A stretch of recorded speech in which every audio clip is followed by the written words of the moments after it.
Bismillahirrahmanirrahim. Alhamdulillahirabbil alamin. Wassalatu wassalamu ala asyrafil anbiya'i wal mursalin wa ala alihi washabihi ajma'in. Assalamualaikum warahmatullahi wabarakatuh. Salam sejahtera tuan-tuan dan puan-puan yang dirahmati Allah sekalian. Alhamdulillah, syukur kepada Allah Subhanahu wa taala kerana minggu ni kita sambung balik sembang-sembang kita. Minggu lepas saya dan pasukan berada di negeri Sabah di bawah Bayu, jadi kita ada tasking di sana, jadi tak dapatlah kita nak bersiaran langsung, tapi Alhamdulillah kita balik semula ke Semenanjung dan kita lihat perkembangan politik kita pun semakin menarik dan saya menjangkakan banyak perkembangan-perkembangan terbaru yang jauh lebih menarik yang akan kita dengar dan akan kita lihat sepanjang minggu-minggu yang akan datang ini. Sebenarnya tak ada perkara yang orang kata terlalu statik dalam politik. Benda ni sangat dinamik. Banyak benda yang kita jangka tak berlaku, banyak kita tak jangka perkara itulah yang nak berlaku. Jadi kita akan ada sesi khas nanti, banyak program yang telah kita rancangkan bagi kita menjawab banyak sangat serangan-serangan daripada parti-parti lawan ni, macam-macam perkara yang dia lemparkan kepada kita dan insya-Allah kita akan jawablah. Dan pada malam ini tuan-tuan dan puan-puan, kita akan membicarakan bab ekonomi sebelum kita berhenti, iaitu kita bercakap pasal sistem perundangan. Kita akan cerita pasal undang-undang ni malam besok. Untuk maklumat tuan-tuan dan puan-puan yang mengikuti siaran ini, malam besok kita akan menyambung perbahasan kita tentang basic structure doctrine. Ini tajuk yang menarik minat banyak pihak, kerana ia memberi kesan yang amat besar kepada bukan saja lanskap politik negara, tetapi dia mengancam banyak pihak dan mengancam banyak kontrak sosial tanpa kita sedar ataupun tidak. Jadi malam besok pukul 9 malam kita akan bersama dengan dua pakar undang-undang perlembagaan untuk kita sentuh bab basic structure doktrin ini. Dan pada malam ini kita akan cerita bab ekonomi. Bab ekonomi ini pun banyak menarik minat banyak pihak. Jadi malam ni kita nak berbincang tentang tajuk berkaitan tentang kedaulatan ekonomi Malaysia. Itu tajuk dia lah, kedaulatan ekonomi Malaysia. Kita akan sorot apa nak jadi atau dijangka bagaimana kedudukan ekonomi kita pada tahun hadapan berdasarkan apa yang berlaku pada masa kini. Jadi bersama dengan saya pada malam ini ialah seorang penyelidik kanan, beliau adalah orang yang lama study tentang ekonomi negara, ekonomi Malaysia. Beliau adalah Samirul Arif Osman. Apa khabar Samirul? Sihat? Terima kasih, alhamdulillah. Terima kasih kerana menjemput saya. Okey.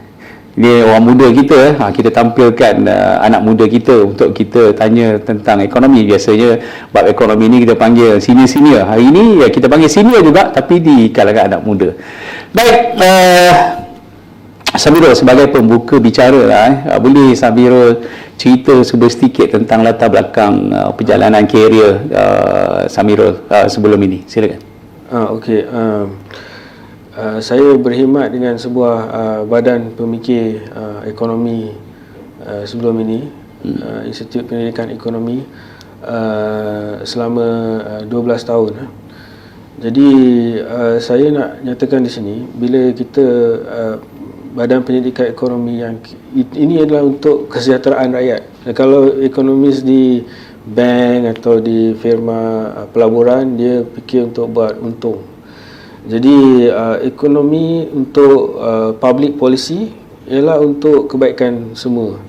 Kesejahteraan rakyat. Yes, kita tak boleh fikir sekat pasal dollars dengan cents. Kalau nak buat jambatan, nak buat sekolah, dia ambil masa untuk dapat hasil. Jadi saya rasa begitulah. Menteri Kewangan pun sepatutnya jawatan Menteri Ekonomi adalah daripada aliran ekonomi pembangunan. Memanglah akauntan boleh buat, tapi dia punya cara fikir dia lain. Cara fikir dia untuk buat untung.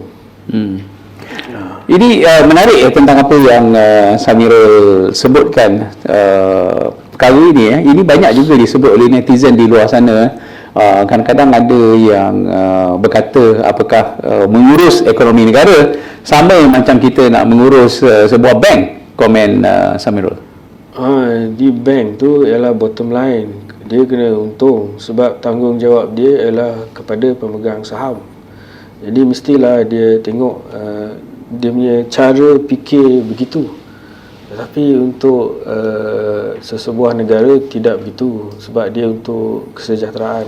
Jadi sebab cara kita fikir tu akan mempengaruhi.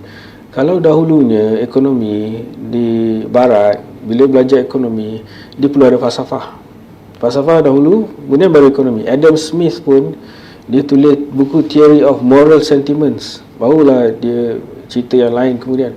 Tapi apa yang berlaku di London School of Economics dan seterusnya di US, ekonomi telah menjadi angka dan dipisahkan daripada falsafah. Jadi apabila terpisah dengan falsafah dan hanya bermain angka, mungkin kita hidup di dimensi yang lain lah.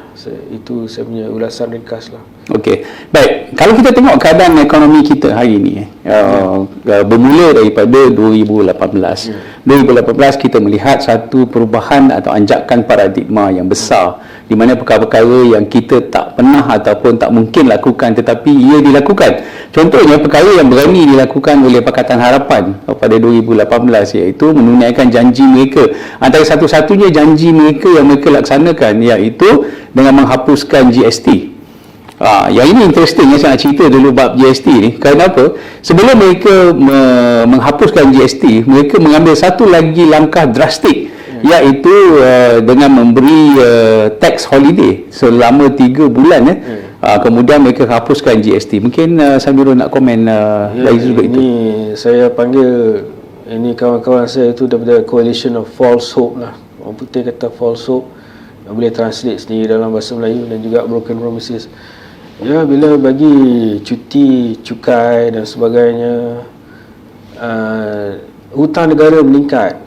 Tak silap saya masa tu dah naik kepada 100 bilion atau 200, sebab tak pungut cukai. Dan bila dia ganti dengan cukai yang baru tu, hasil kerajaan lebih rendah. Dan seterusnya disusuli pula dengan COVID. Jadi tanyalah, dalam masa 4 tahun hutang negara kita naik jadi 320 bilion.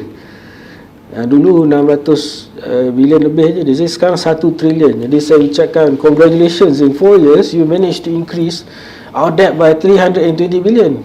But I don't know why satu achievement. why don't they want to talk about it? You should be proud, you should declare, Tell everyone of your achievement.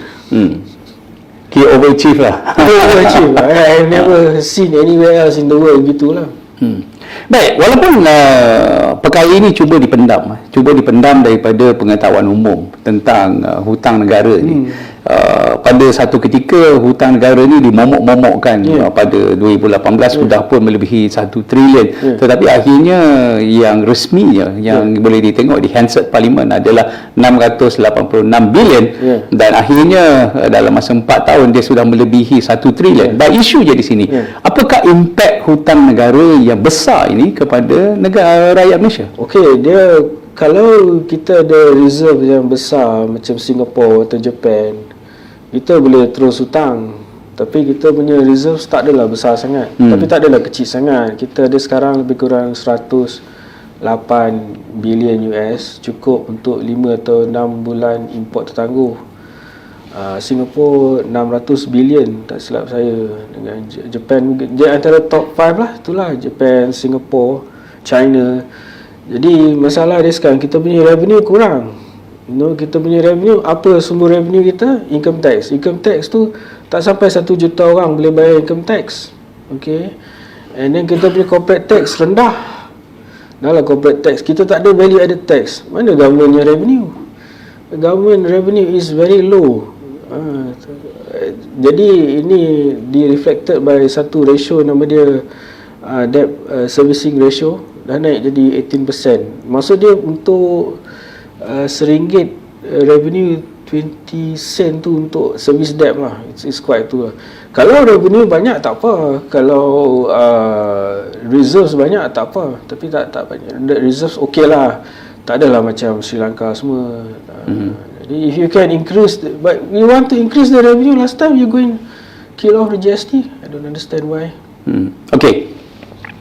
Baik, apabila GST itu dihapuskan, bila GST itu dihapuskan, kemudian kita lihat kerajaan pada ketika itu agak struggle untuk mendapatkan pendapatan daripada sumber lain. Jadi perkara yang banyak dilakukan ialah menyalahkan Kerajaan Barisan Nasional dan kemudian mereka menjual aset-aset negara yang kita lihat begitu agresif mereka menjual. Baik, apakah menjual aset-aset negara ini telah memberi impak yang positif kepada negara atau dia berlaku sebaliknya hari ini kesannya?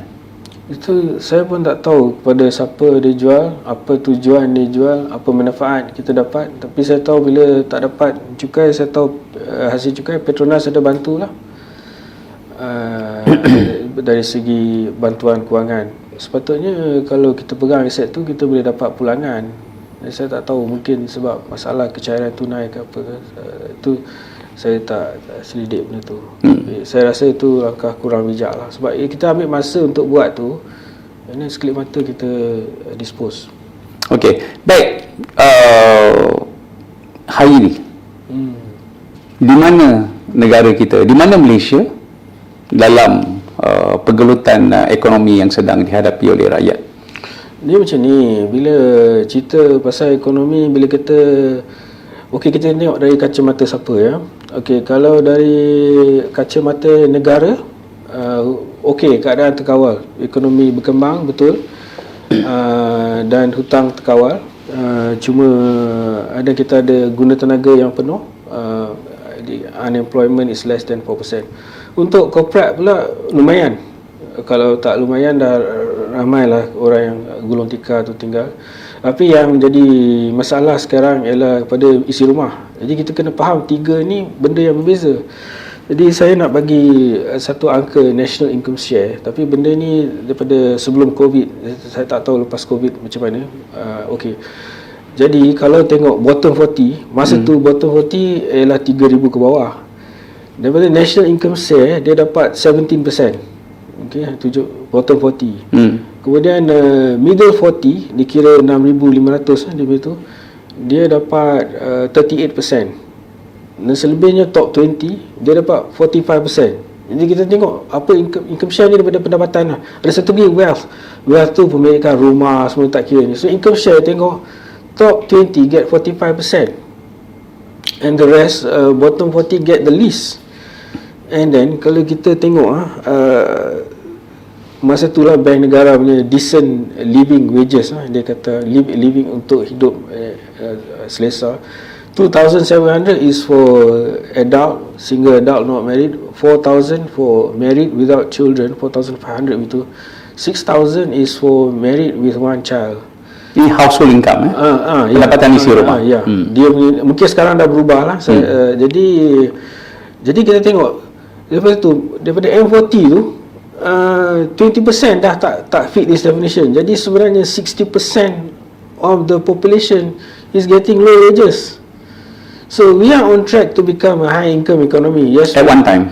Actually now also kita sikit je nak dia nilai ambang nak sampai nilai threshold, nak sampai kepada negara berpendapatan tinggi. It's very little, but we can become a high income economy but with a low household income. Jadi macam saya panggil statistical mirage lah. Dan inilah keresahan semua orang tu. Bila saya dulu asalnya kerja di Makmal, saya microbiologist, tapi saya kemudian tukar. Jadi bila saya cerita kat kawan-kawan saya, mula-mula tak faham, dia ingat, tapi lama-lama dia orang faham lah. Saya tanya, you have to ask, what are you getting from the economic development? For sure the corporate is untung, the negara is okay, your household yang tak okay.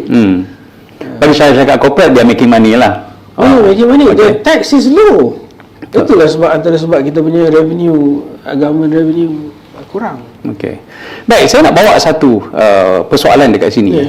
Antara perkara yang agak bertembung dengan pandangan generasi muda ialah apa yang Datuk Seri Najib buat semasa dia jadi Perdana Menteri dulu. Ialah satu sasaran untuk meningkatkan jumlah pendapatan isi rumah.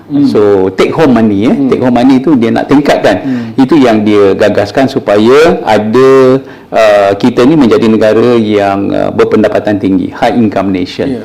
Tapi ada satu orang ni dia tak percaya. Dia tak percaya kepada high income nation, kerana dia kata high income nation bila wages atau upah tu tinggi, akhirnya kos akan tinggi dan itu tak bagus untuk sesebuah negara. Jadi sepanjang 22 bulan Pakatan Harapan itu memerintah, kita lihat banyak perkara yang tak begitu menggalakkan tentang wages ni. Wages ni tak pernah naik. Saya rasa netizen mungkin bersetuju dengan kita pada malam ini. Dah berapa lama gaji atau kadar upah tidak naik seperti mana diharapkan, baik sektor swasta maupun sektor awam. Komen dia macam ni, kalau you suppress atau depress wages, kos barang akan terus naik seperti apa yang kita lihat sekarang, dan you akan terasa terimpit lah. Jadi kalau nak cerita, saya cakap senang macam ni, there's a thing called cost of compensation of employee ratio. Macam ni lah sebenarnya. Untuk setiap ringgit untung, berapa yang pergi kepada pekerja? Kurang daripada 35 sen. 65 sen balik kepada majikan. Kalau di Singapura 40 sen lebih balik kepada pekerja. Di negara maju ataupun di Korea 50-50. Daripada situ kita dah nampak bahawa majikan dapat lebih daripada pekerja. So itulah antara sebab wages are depressed or suppressed, whatever you want to call it. Dan tadi bila saya cakap national income share tu, kalau lukis graf tu, B40 tu macam mendata. Tapi kita tahu barang semua naik. Yang naik mencanak ni T20. Yang T tu tengah-tengah. Boleh lukis graf dan kita boleh tengok sendiri. Bila tengok tu kita faham lah. Baik. Kalau dalam gaya kehidupan rakyat Malaysia, apa yang kita boleh simplifykan keadaan tadi tu dengan income yang statik tu, apa yang sedang dihadapi oleh rakyat Malaysia? Okay, dia very simple. You want to maintain your lifestyle, so you borrow to consume. And it's very evident. Hutang kad kredit, personal loan, hutang alung. Okey lah, kalau beli rumah tu at least rumah tu appreciate lah. Kalau beli kenderaan tak. So it's a very high household debt. Inilah explanation dia. Tak silap saya dulu masa 98 punya financial crisis, that time it was 40%. Sekarang dah dekat 90%. Atau kurang sikit lah, 88, 89%. Apa punca hutang dia? Ialah beli rumah, beli kereta, kad kredit, personal finance. Inilah antara sebab orang berhutang dan antara sebab orang jadi bankrupt. So lama-lama macam ni akan ada consumption fatigue juga. Apa dalam GDP tu, dalam pengiraan GDP, consumption ialah antara unsur dia lah. Jadi kalau kita consume, memanglah GDP akan meningkat. Apa tu GDP? GDP ialah ukuran kegiatan ekonomi, bukan kebajikan. Itu nanti saya akan ulas lebih lanjut bila Datuk tanya. So what has been happening is that people borrow to consume. Of course the GDP grow, but yang tanggung beban tu kita jugalah. Baik, ini adalah satu bukti bukti nyata walaupun bila kerajaan mengumumkan GDP atau KDNK tahun ni meningkat 8.9%. Tetapi 8.9% itu dia tak seolah-olah tak memberi makna atau memberi maksud kepada rakyat biasa yang pergi bekerja ataupun mereka yang bawa e-hailing. Apa jadi sebenarnya? Very good question. I like that question. Dia macam ni, untuk suku kedua, apa yang berlaku di suku kedua? Suku kedua ialah Ramadan dan Hari Raya. Masa tu memang consumption increase, betul? Kemudian dapat bantuan KWSP, betul? Yang bukan bantuan, boleh keluarkan KWSP. Kemudian gaji minima 1,800. Kemudian government bagi lagi duit, kan, bantuan. Itu semua memang orang akan belanja. Lepas tu sempadan negara buka, dan orang boleh masuk berniaga, boleh masuk dan melancong. All of this will increase the economic activity. Memanglah akan naik. Tu saya tak cerita lagi low base effect, lantai turun ke bawah. Memanglah dia akan naik tinggi. Did I miss anything else? And then of course on the global front also, mula ada demand for semiconductor, pent up demand. That's the keyword. Keinginan terpendam Keinginan terpendam. Kita nak belanja tak boleh belanja, tak boleh keluar. Alah, ni dah boleh keluar, belanja sakan lah. Tak boleh tahan-tahan lagi ya. Tak boleh tahan. Ni tengok suku ketiga jatuh nanti. Dia will be lesser. Bukannya I don't know by how much, but it will be lesser. Kalau tinggi juga sebab low base effect. Okey. Nampak dah. KDNK naik 8.9% dan kita tengok pada suku pertama inflasi dapat dikekang, tetapi pada suku kedua inflasi kita lihat sudah kembali meningkat. Jadi inflasi ni amat meresahkan pada rakyat kerana kalau kita lihat strategi yang diambil oleh kerajaan dan juga pakar-pakar ekonomi untuk melawan inflasi ialah dengan menaikkan OPR, kadar faedah semalaman. Ini dah kali ketiga dinaikkan dan kita dengar bulan 11 ni, bulan November ni akan dinaikkan, baru dinaikkan bulan 9, akan dinaikkan lagi katanya bulan November. Baik, jadi kenaikan KDNK yang tak dirasai sangat oleh rakyat dari segi faedahnya, tetapi kenaikan kadar inflasi ini memberi kesan kerana bila OPR itu naik, take home money akan menjadi kurang. So minta Samirul jelaskan. Dia ni partly is luar kawal kita. Apa yang berlaku ketika COVID pada tahun 21 di kebanyakan negara maju, dia buat dia cetak lebih banyak duit sampai untuk menambah kecairan. Betul. Di US tu about semua dalam sekitar 20 to 25%. Di US is about 5 trillion. Japan up to 50%. Tapi kalau kita combine semua negara maju ni is about 9 trillion. Masa tu dah ada ahli ekonomi cakap, no, enough stimulus because people cannot go out to buy and there's no goods and services. When you have too much money, it will trigger, when everybody has money, it's worthless. It will trigger inflation, and that's what happened actually. Itulah antara trigger awal dia. Kemudian diburukkan lagi oleh dah gangguan rantaian bekalan dengan China, dia supply chain, yes, correct. And China selalu total lockdown, sikit-sikit total lockdown. Kemudian perang Ukraine. Jadi harga bahan api naik, harga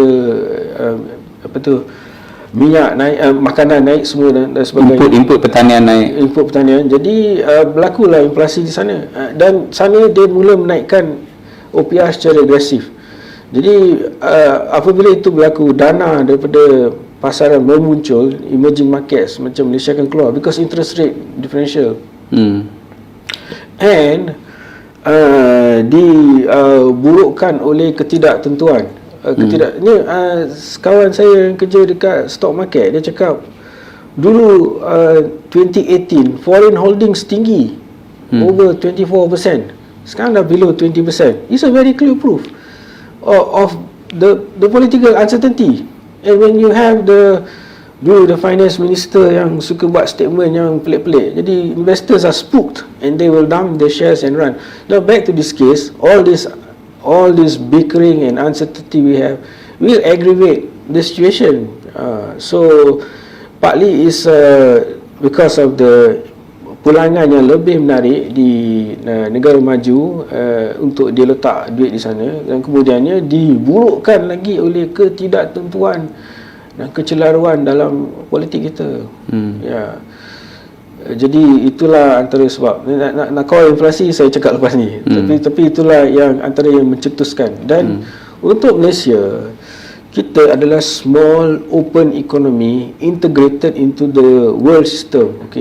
Ada measurement dipanggil trade as a percentage of GDP, 133%. Kalau global is probably 60 to 70%. Singapore is 200%. So that means it's good. If the world trade is good, it's good for us. If the world suffers, we suffer also. And Singapore memang they have to rely on the world trade because they are a small country. And then, like I said, the global average is probably 60 to 7%. So bila there is a kecelaruan in commodity prices or whatever, or interest rate movements, it will affect us. Okey. Baik, hari ni kita nampak antara perkara yang berlaku tetapi masih mungkin kurang difahami oleh rakyat Malaysia ialah mereka tak dapat penjelasan yang kukuh. Mengapa ringgit Malaysia ini dilihat semakin melemah. Jadi over time kita tengok dia semakin melemah dan hari itu kononnya ada technical glitches di Google katanya, ya suddenly orang panik, dia naik 4.72, and lepas tu orang kata tak dia actually ada technical glitches. Tapi apa pun minggu ini ringgit dia ramai melemah, minggu depan juga analis mengatakan perkara yang sama akan berlaku. Apa okay, the way I see it, okay, September 21st, US Federal Reserve dijangka buat lagi 75 basis points increase, lagilah akan lemah ringgit. Tapi mungkin selepas bajet diumumkan dengan berbagai habuan, jadi mungkin ringgit akan mengukuh selepas bajet.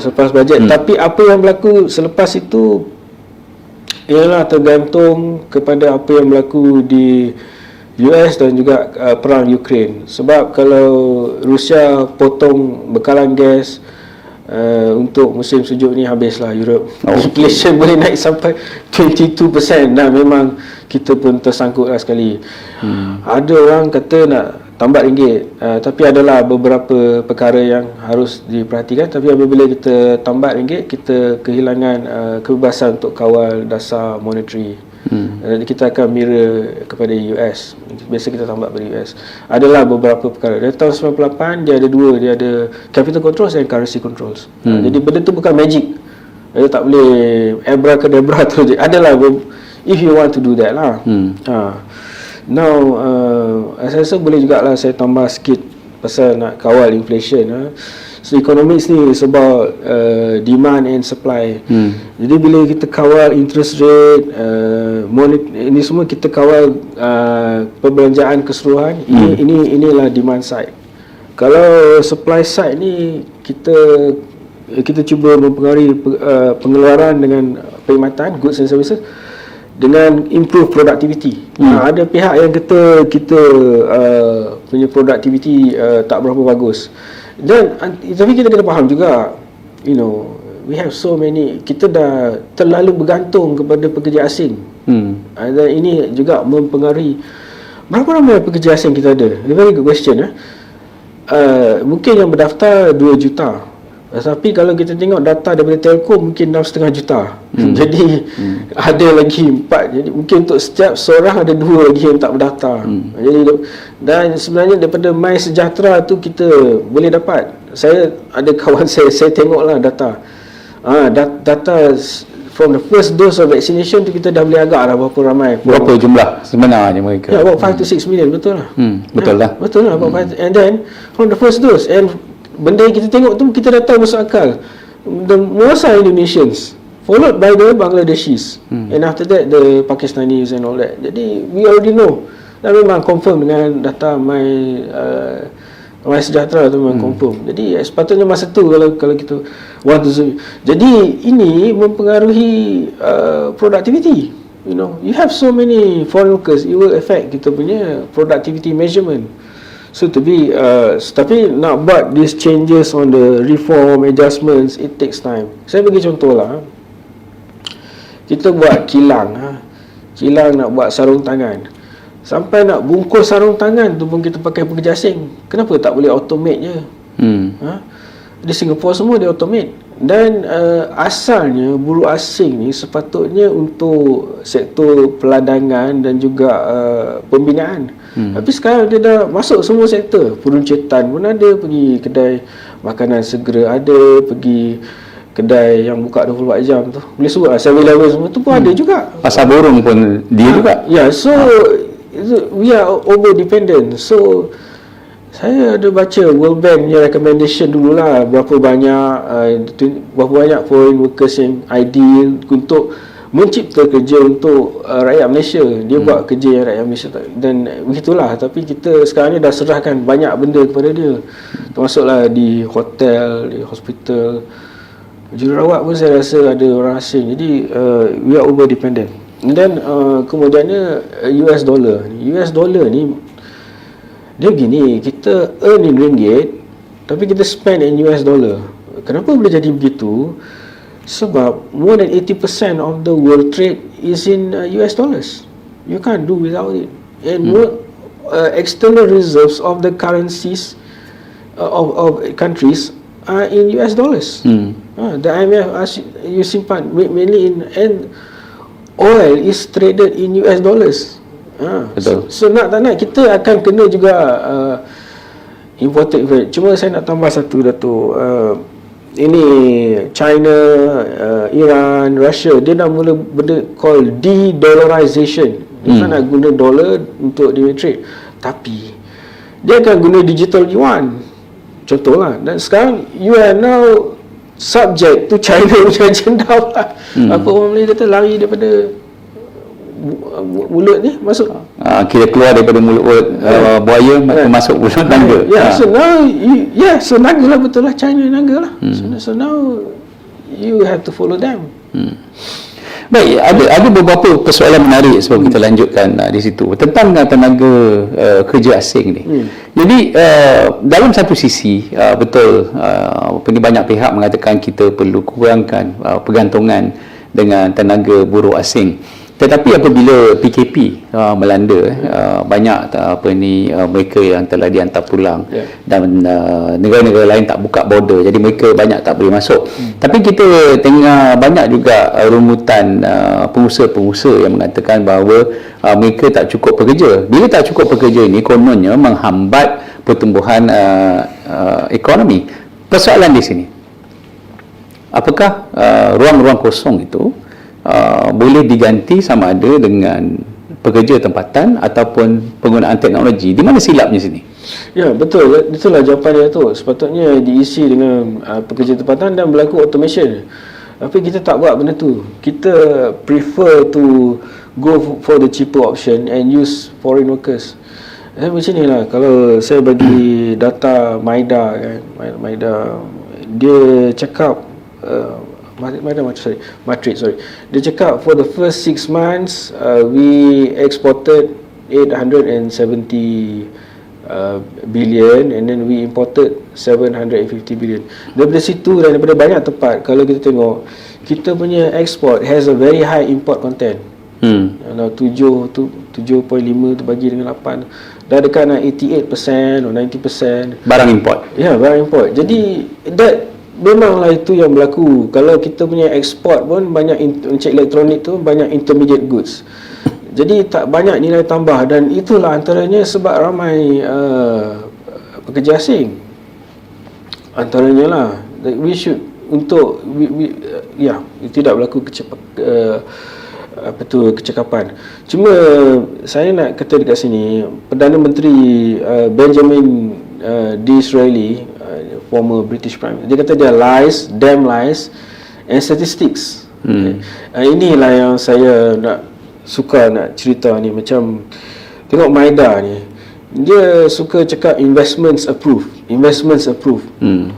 Dulu masa coalition tu berapa ratus bilion, ada orang tanya saya 300 bilion. Saya tanya, oh ya ke? Berapa yang materialize?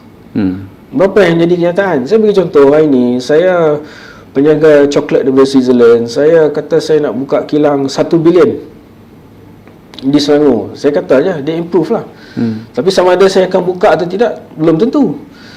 Jadi kita kena tahu apa itu investments approved, yang materialize. Just that. Tapi yang tak ada proof semua tu, hutang naik 300 bilion tu memang confirm. Memang confirm. Buka Bank Negara punya report, buka Ministry of Finance, memang meningkat.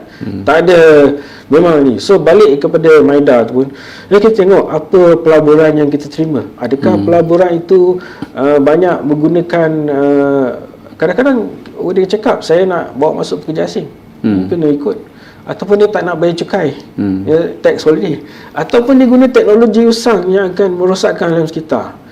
Ini semua kita kena pertimbangkan. Memanglah seronok, kita berapa ratus bilion in the first place, kita tak tahu apa cerita di sebaliknya tu. Itulah statistik ni memang unik lah. Okey, jadi kita di sini dapat sedikit rumusan bahawa untuk kita menjadi high income nation dan untuk meningkatkan kecekapan dan produktiviti dan untuk mengurangkan kadar kebergantungan kepada tenaga buruh asing ni ialah dengan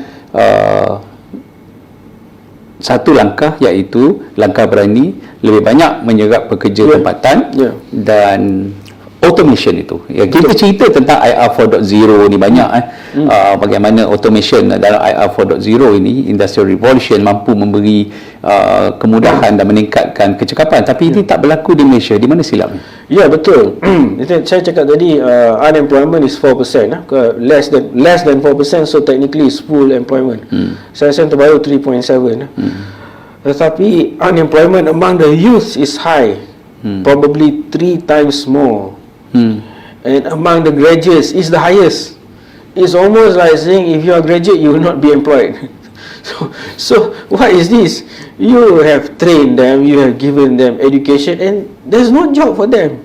All the jobs you created are low skill jobs, low paying jobs for foreigners. You don't have high skill, high paying jobs. So how are you going to apply this group untuk masuk ke dalam sektor pekerjaan? How are you going to do IR 4.0? I don't understand. Itulah dia. Jadi terpaksalah dia orang buat gig economy dan sebagainya, sebab tak ada kerja untuk dia orang. Tapi kesianlah. Tapi dia orang kena bayar hutang, PTPN semua dan sebagainya. Inilah sesuatu yang perlu dilihat. Kita dah ada graduan tapi tak digunakan. Lepas tu katalah tak boleh berbahasa Inggeris lah, tak boleh inilah, tak boleh itulah. Kalau nak jadi engineer, bukannya nak jadi sastrawan Inggeris, nak jadi doktor pun bukan jadi sastrawan. Perlukan English literature. As long as you can do the job, it doesn't matter lah. Okey, di sini dia buka satu ruang perbahasan yang lain pula. Kita tengok anak-anak kita hari ini, ada banyak isu ke hari ini yang berlaku kepada anak kita, sama ada kita nak terima hakikat atau tidak. Dari kajian yang dijalankan oleh banyak pihak, dilihat jumlah anak-anak lepasan SPM yang tak nak sambung belajar adalah tinggi. Itu satu. Kemudian jumlah anak-anak kita yang graduate, yang tak dapat kerja juga adalah tinggi. Jadi ini, suka atau tidak, akan menyumbang kepada masalah sosial dan ekonomi. Betul. Pada masa jangka masa pendek, jangka masa pertengahan dan jangka masa panjang. Dan dari sudut pandangan ahli ekonomi, apa yang kita boleh lakukan untuk kita selesaikan masalah ni? Ya, itu saya nak kata macam ni lah. Orang selalu suka compare Indonesia, tapi kalau kita tengok PISA score Malaysia is better than Indonesia. Just nak bangkitkan lah. Ada orang suka dengan Jokowi, suka dengan Indonesia. Memanglah Jokowi ada buat benda baik, tapi just nak tengok. And then kalau tengok innovation index, kita lagi tinggi daripada Indonesia. And then complexity of economy also higher than Indonesia, better score. And competitiveness also higher of doing business. In fact, you'll be surprised, even corruption we rank better than Indonesia. Jangan terkejut, this is data. Betul. And then the final one is food security. Even food security also we are better than Indonesia. But I don't know why we are so pessimistic, and we like to run down our graduates, run down everything. I don't understand. Actually, it's very profitable, and you still want to find a cheap way to employ foreign workers and not employ your own people. And I don't know what's going on. But I had to bring up this Indonesian, bukan apa. It's good, I'm happy for them, but we are downgrading ourselves. So I answer on 6 parameters. You can look this up. On 6 we are better than them. And you'll be surprised. I was surprised also. Food security also we are better than them. Betul. Yeah, but it's just that, and our graduates are good. Kualiti kita pun, anak-anak kita pun jauh lebih baik. Some people don't want to employ them. They would rather have foreigners untuk pack the gloves in the box or what have you. So I don't understand what's going on. Baik, ini satu perkara yang saya rasa pihak kerajaan harus ambil kira. PISA tadi is, in case you don't know, is a measurement of science and technology in schools and all that. PISA. In case kalau tak tahu, nanti awak ingat saya cakap pasal Pizza Hut ke apa. Bukan PISA. Yes. Okey, baik. Jadi kalau kita tengok dekat sini, antara cabaran, siapa-siapa juga yang akan menang pilihan raya ni, tak kisahlah pilihan raya tahun ni ke, tahun depan ke, nak buat 5 tahun lagi ke. Jadi cabaran kepada kerajaan yang akan memerintah ni ialah bagaimana nak mengatasi masalah ini? Kerana semua penganalisis ekonomi bersetuju. Bukan setakat Samirul je, malah ramai lagi yang bersetuju bahawa dari sudut 6 parameter yang dijadikan perbandingan tu, ease of doing business, competitive level, so kita complexity of doing business kita antara yang orang kata yang less complex, mudah, banyak pusat senti untuk kita selesaikan masalah, untuk kita melabur dan sebagainya. Dengan angka-angka yang cantik ni, tapi masih lagi gagal menarik perhatian pelabur-pelabur untuk datang ke sini, dan akhirnya kita tak boleh menawarkan peluang pekerjaan. Jadi di sinilah kalau kita nak cakap sama ada tuan-tuan dan puan-puan yang ada di rumah yang mengikuti siaran kita ini nak terima ataupun tidak, ialah inilah masalahnya kalau kita tidak ada kestabilan politik yang kita bincang daripada awal. Bila kami belajar di universiti, bila cikgu cakap, bila pensyarah cakap, perkara pertama yang kita nak buat, yang mesti ada untuk menggalakkan pelabur-pelabur, ialah kestabilan politik. Saya ingat berbuih mulut pensyarah ajar, kita pun tak pernah faham apa kena-mengena kestabilan politik dan ekonomi. But now baru kita faham bahawa kalau kestabilan politik itu tak wujud, dan inilah yang berlaku, kecelaruan yang banyak, pelabur tak datang. Betul. Yang dasar yang berubah-ubah, U-turn. Dasar yang flip-flop, dasar yang U-turn yang menakutkan para pelabur. Akhirnya nak memburuk-burukkan kerajaan Barisan Nasional, bukan saja berjaya memburukkan, tetapi berjaya menakutkan pelabur lain keluar, datang. Itulah saya nak kata Menteri Kewangan tu dulu.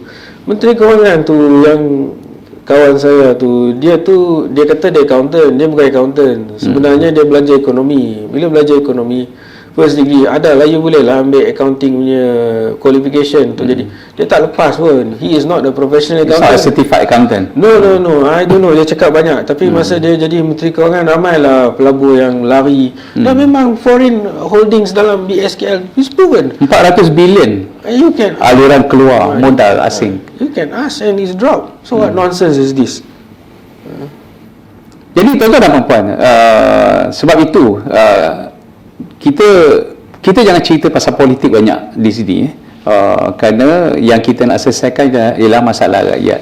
Tapi masalah rakyat tak boleh diselesaikan sekiranya politik tak stabil. Betul. Dan masalah pekerjaan tak boleh kita nak selesaikan sekiranya politik tak stabil. Ekonomi tak boleh diselesaikan sekiranya politik tak stabil. Jadi saya suka tadi dengan satu statement yang Sabirul buat tadi, tentang kerajaan ni perlu, saya rasa mana-mana kerajaan yang akan mentadbir nanti perlu satu dasar yang jelas tentang kebergantungan kepada pekerja asing. Kerana dalam satu sisi rakyat tuntut supaya pekerja asing ni dikurangkan, tapi dalam komuniti perniagaan, pengusaha, pengilang, mereka lebih suka ambil pekerja asing kerana dia murah dan dia mudah berbanding dengan penggunaan teknologi dan mengambil pekerja tempatan. Apa yang kita boleh betulkan kat sini? Well, you have to do this because you are destroying the society lah. If you keep on doing this just because you want for your profitability, because for you to be sustainable also, untuk kekal lestari, wujud, janganlah hancurkan batu-bata yang bina tu. Sebab nak untung saja. Dia macam naik kapal lah, ada orang kat bawah tu duk gali lubang, tak tahu pasal apa, habislah semua, tenggelam lah nanti. So we hope that the government can do something, and the private sector can also participate. Ada 3 cakap, ada isi rumah, ada sektor perniagaan dan juga kerajaan. Dan dahlah kerajaan banyak bantu, tak banyak pungut cukai, so it's time you do your part to help local Malaysia. Jangan. Dan ini saya rasa patut jadi satu agenda nasional, nasional. Ini tadi saya mungkin cakap 2015 World Bank ada release. World Bank ada dia punya pejabat dekat sini di Sasana Kijang, Bank Negara. And 2015 dalam dia buat Malaysia Economic Monitor, tak silap saya 2 kali setahun. Dan setiap kali dia release Malaysia Economic Monitor tu, dia ada topik lah. Dan antara topik dia pada 2015 adalah about the foreign workers. So dalam tu is quite detail. what is the ideal amount and this and that and how it should be used and over dependency and all of that, semua ada dalam tu. So kalau nak rujuk boleh pergi ke World Bank Economic Monitor. It's a guideline lah. Dia of course kita lebih tahu masalah kita, tapi kita boleh tengok lah kalau tu untuk ni. Dan sebenarnya kita punya data pemburuan tu bagus di Malaysia. Kita ada Institute of Labour Market Information Analysis, tak secara ilmiah. Cuba pergi ILMIA, cuba pergi dia punya website tengok. Very complete information about the Malaysian workforce. And Bank Negara pun ada dia punya bureau for labour statistics.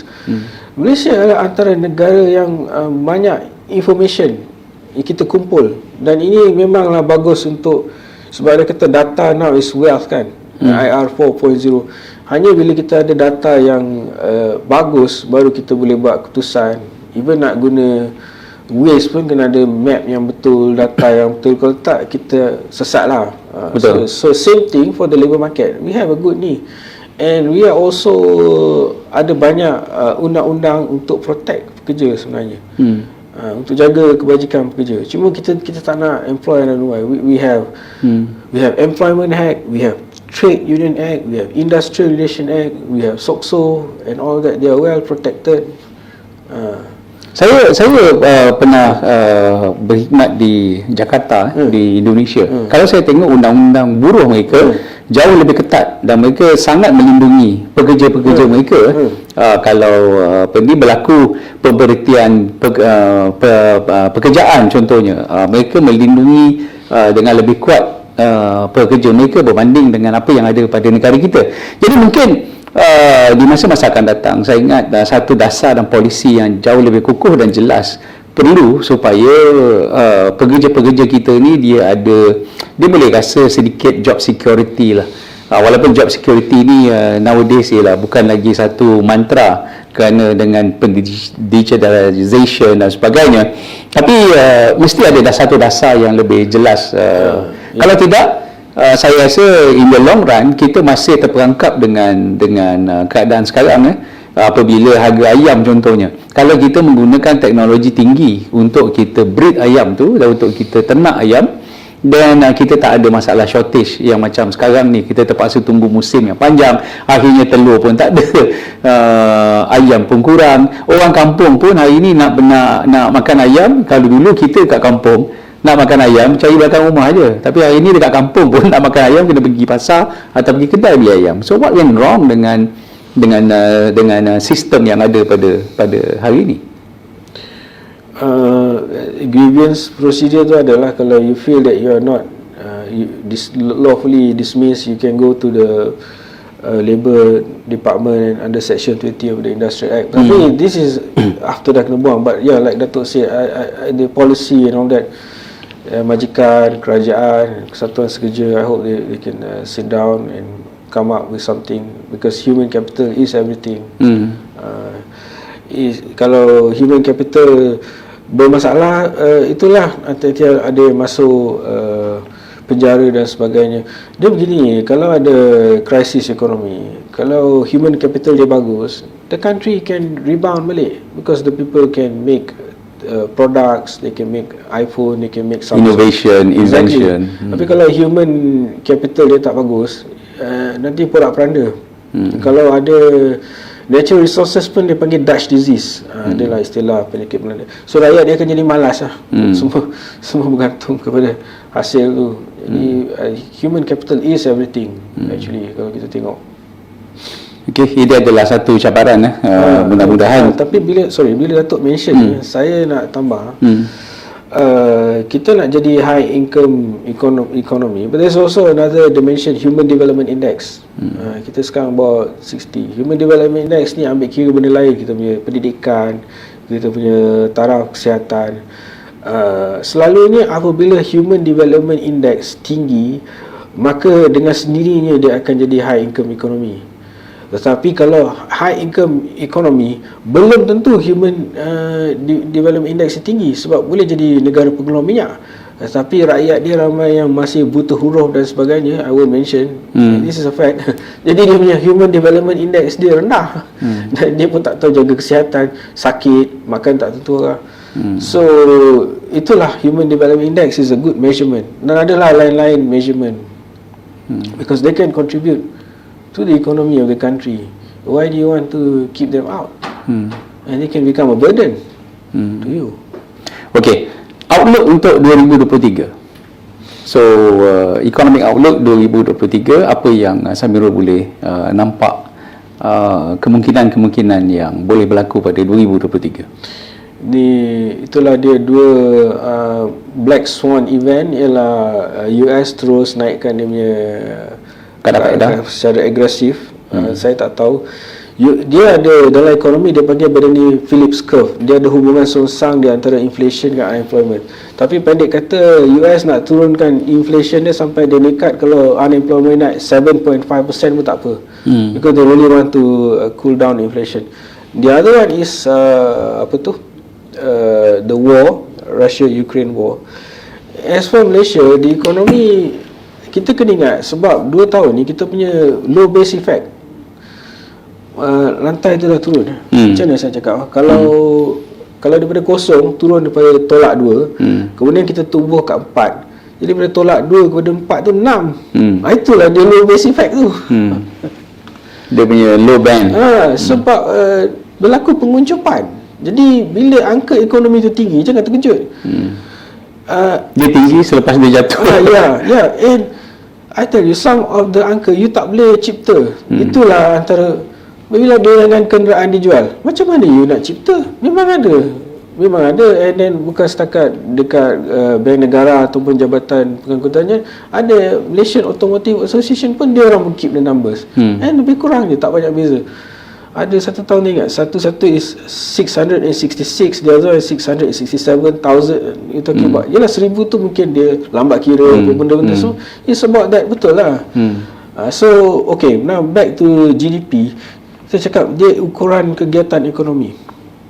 Memang ekonomi akan, sebab low base effect. And then kalau structure of the Malaysian economy, apa dia, 57% ialah services, okay, and 24% is manufacturing, another 14% is agriculture and mining. Petroleum tu dalam mining. Jadi maksudnya kita tak sangat banyak bergantung kepada petroleum ataupun komoditi. Kita punya manufacturing 20%, services. Tapi the question is, services dengan manufacturing, is it high value added? Kalau manufacturing, memang yang kita ekspor tu banyak intermediate goods. Kita ambil, pasang, kita hantar. Adakah kita tak ada value added sangat? Kurang. And services banyak yang kurang. Yang tinggi dalam services tu apa? Khidmat guaman contoh, itu tinggi. Ataupun khidmat perubatan. Saya rasa perubatan ni kita champion lah. Memang kita diakui. Mungkin Islamic banking dan sebagainya. Sebab kalau tengok balance of payment kita sentiasa positif. Alhamdulillah. Tiap-tiap tahun IMF datang, dia akan buat article 4 consultation dengan semua country, dan dia akan release report dia bulan 3 atau 4. Dan memang kita punya balance of payment is positive. Sebab kalau balance of payment negatif, itulah akan jadi masalah yang besar. Sebab maksudnya kita ada duit lah. Cuma dari segi revenue yang kita kutip tu cukup je untuk operating expenditure, perbelanjaan mengurus. Tak banyak lebih. Yang perbelanjaan pembangunan ni selama ni memang kita pinjam untuk buat sekolah, untuk buat jabatan. Memang we have been borrowing. Tapi tahun ni satu yang luar biasa, kita punya subsidi 80 bilion. Almost the same as kita punya operating expenditure. Almost the same as apa? Almost the same as kita punya development expenditure. Kita nak buat masa depan almost the same dengan kita punya subsidi. It's a very big, it's a record high. Operating, dan kita punya operating expenditure pula, where does it go? Most of it is to bayar gaji, emolument, pension. It's locked there. Cuma saya nak kata, kita punya balance of payment is positive. Kita export goods yang banyak. Tapi bagaimana dia boleh jadi kecil? Sebab kita beli services daripada luar. Saya tak tahu kenapa kita kena ambil insurance daripada Singapore dan sebagainya. Daripada Great Eastern. Kita kena ambil. Kemudiannya, kita ada remittances by foreign workers. Itu yang besar. Dia akan hantar duit keluar. Yeah, you want that? It's okay. Dan dia akan mengecikkan balance of payment. Another is repatriation of profits. Itu memang dijangka lah. Kalau orang buka kilang kat sini, Dia akan bawa duit dia keluar. dia akan bawa duit keluar. Memanglah, memang kita benarkan. When you ask about the characteristic of the Malaysian economy, ada benda nama dia gross national product. Gross national product is bigger than kita punya gross domestic product. Maksud dia, kita punya ekonomi ni digerakkan juga oleh orang asing yang ada syarikat asing yang ada di sini dan sebagainya. It's typical of developing country. Tapi kalau pergi Jepun dan sebagainya, dia punya gross domestic product is bigger than dia punya gross national product. Sebab kilang Jepun bertebaran di seluruh dunia. Dia hantar balik profit ke Jepun. Sekarang contohnya China lah. China. China. Datuk, saya nak cerita sikit pasal China ni. Dia debt trap ni. Ini bukan fantasi, ini betul. Saya bagi contoh Pakistan. Saya tengok dia punya external reserves tahun lepas 20 bilion. Sekarang dah 7 bilion. Dia dah kena pergi IMF. Sebab apa? Dia subsidize food, fuel, makanan, bahan api semua. Dan Pakistan ni pinjam daripada China. Pinjam dari China, dia punya interest rate is high, 4.5 to 6. And tempoh bayaran ni shorter. Kalau IMF is lower interest rate, maybe 1 to 3%. And China will give the loan through a special purpose vehicle. So orang tak berapa nampak. And in the case of Pakistan, bila Pakistan tak boleh bayar hutang, dia potong je bekalan elektrik. Dia potong bekalan elektrik. And they can take over the asset. So the Chinese debt trap is a real thing. Sri Lanka dah kena, Pakistan sedang bermasalah, Bangladesh pun ada masalah. Sebab structure of the economy, Bangladesh dia banyak depend kepada textile. Dia punya reserve pun dah turun. Sebab Sri Lanka depend on tourism. Kita punya ekonomi diversified, macam Datuk Wahid Omar cakap lah. So it's well diversified, it's okay. But ada some things that we have to improve, among others lah. So yeah. Okey, mungkin dengan masa yang ada sikit ni kita tengok polling kita, Pak Din. Kalau dah ada result. Okey, kita tengok polling kita. Ini soalan pertama, adakah anda bersetuju bahawa ekonomi yang kukuh berpunca daripada kestabilan politik? Okey, jadi hari ini ramai yang bersetujulah. Okey. Berbanding yang tidak bersetuju. Jadi apa yang kita nak buat sekarang ni tuan-tuan dan puan-puan ialah nak menstabilkan politik. Jadi kadang-kadang ada antara kita yang kurang faham. Mari kita kerja untuk ekonomi ni, mari kita stabilkan, mari kita kukuhkan ekonomi. Ekonomi takkan kukuh kalau politik tak stabil. Jadi pilihan raya yang semua parti-parti politik bercakap hari ini ialah tujuannya untuk menstabilkan kestabilan itu, menstabilkan politik, dan selepas politik stabil baru ekonomi kita akan dapat kita fokuskan. Okey, soalan kedua. Rakyat berpuas hati dengan usaha kerajaan menangani masalah ekonomi. Hari ini majoriti yang menjawab ni dia tak puas hati 80% tak puas hati dengan usaha dan 16% saja yang berpuas hati. Jadi ini kita pun expect lah, banyak perkara yang kita perlu improve. Macam tadi kita bincang, ada banyak perkara yang kita boleh baiki. Okey, seterusnya soalan ketiga. Adakah anda yakin senario ekonomi negara akan bertambah baik pada 2023? Yang ini sentimen negatif daripada netizen ni, 69% je yang yakin, 31% berasa sebaliknya. Jadi kita kerajaan ini tanggungjawab kerajaan lah, untuk meningkatkan balik trust deficit yang ada supaya kita boleh sama-sama selesaikan masalah yang kita hadapi hari ini. Okey, next, pada khidmat anda, apakah Barisan Nasional mampu menggalas tugas untuk memulihkan ekonomi negara? 90% bersetuju dengan kebolehan dan pengalaman yang ada pada Barisan Nasional, manakala 10% tak bersetuju. Okey, next. Pada pandangan anda, kenaikan faedah semalaman OPR tidak akan menjejaskan pendapatan isi rumah 65% kata tak setuju, 35% kata setuju. Yang ini memang betul lah, maknanya rakyat dah terasa dah 2-3 kali naik OPR, Naik lagi akan naik lagi bulan 11. Maknanya apa? Maknanya hutang kita semakin banyak yang kita perlu bayar balik, dan definitely take home money tu, duit yang kita bawa balik tu akan bertambah kurang. Okey, itu ada 5 soalan yang kita tinjau. Jadi kita ucap terima kasih kepada netizen yang mengikuti siaran kita. Kita ucap terima kasih kepada Samirul Arif Osman, penyelidik kanan ekonomi kita. Nanti kita bersama lagi lah selepas bajet diumumkan. Jadi kalau ikut jadualnya, bajet akan diumumkan pada 7 hari bulan Oktober. 7 Oktober ni ini dijadualkan, tapi kita tak tahu, tengok kalau ada perubahan ke apa. Tapi 7 Oktober kita akan tengok bajet dan kita akan teliti satu persatu bajet itu, dan kita tengoklah nanti apakah ini akan mampu menjawab persoalan-persoalan yang kita bincangkan pada malam ini. Okey, kita jumpa lagi pada malam esok. Jangan lupa kita akan bincang satu perkara yang menjadi ancaman kepada negara, ancaman kepada sistem keadilan di Malaysia. Apakah yang berlaku? Mengapakah banyak perkara-perkara pelik yang kita lihat berlaku dalam proses keadilan kita? Malam besok kita akan menjawab dengan menampilkan 2 peguam kanan, iaitu saudara Luqman Sharif dan juga Profesor Datuk Nasir Desa.